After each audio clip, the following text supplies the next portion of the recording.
Баршаға сәлем, сіздермен бірге Ерасыл. Питер Пен. Классикаға айналған Джеймс Берридің балалар мультфильмі. Сиқырға толы ертегі әлемде ешқашан естемейтін Питер Пен есімді балақай өз достарымен қызықты оқиғаларды бастарынан кешеді. Бірақ автор бұл туындысымен балалардың көңілін көтеруден бөлек, қоғамға жасырын түрде месседждер беруде. Бұл туындыда терең ойлар бар. Питер Пен ешқашан үлкейіп жетпейді, үнемі бала қалпында болады. Бұл не ішемің, не киеміңде бас ауыртпайды, сиқырлы әлемде оның бар жағдайы жасалған. Оның бар істейтіні Лондондағы Уэнди мен оның екі бауырын әр түн сайын сағымдар аралына апарып, ойын сауық құрып көңіл көтеру. Питер Пенде ешқандай уайым қайғы жоқ, ешқандай жауапкершілік те жоқ. Бұл персонаждың болмысы қазіргі қоғамдағы есеюден бас тартып, жауапкершіліктен қашатын еркектердің символы іспеттес. Либерализм қоғамға көптеген деградацияны әкелуде. Феминизм сынды көзқарастар адамзаттың таныған еркек болмысын жоюда. Қазір әрбір жерде Питер Пендер өріп жүр. Жауапкершілігі бар жігіттер қызыл кітап тізіміне тізілудің аяқ астында тұр. Қоғамдағы, жұмыстағы, адам қатынасындағы жауапкершілігі ұмытылуда. Мысалы қазір екінің бірі үйленіп ажыраса салады.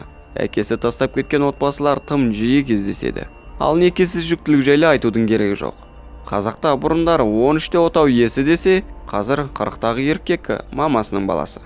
Соған сәйкес Питер Пен есімі де кездейсоқ атай салған есім емес. Питер Пен. Пен есімі ежелгі грек мифологиясындағы аяқ жағы теке, кеудесі адам, тау мен судың құдайы. Ол үнемі үрмелі аспаптарда ойнайды. Және күніге суперлермен Фатата болады. Жалпы грек мифологиясындағы бейберекет Фатата мен ашық-шашық ретсіз өмірдің символы. Сағымдар аралындағы ересектердің бірі капитан Қармаққол. Ол қарсы тараптың жағымсыз кейіпкері.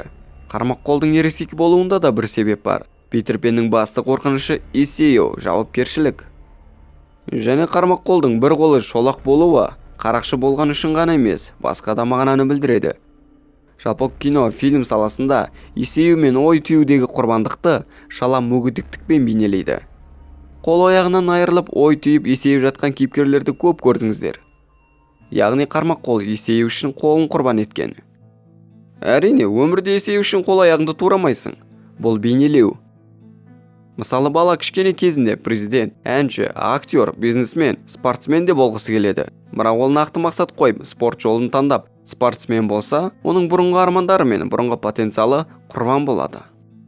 Ал Питер Пен еш мақсатсыз, еш армансыз өмір сүріп, ештеңені құрбан ете алмай, Уэндиден айырылады. Фильм соңында Уэнди осы әлемде қалып, өсіп, бой жетіп, отбасы құрып, балалы болып кетеді. Ал Питер Пен дәл сол күйінде қалады. Және Питер Пеннен қалмайтын сыңғыр фея персонажы да жасырын месседждер береді.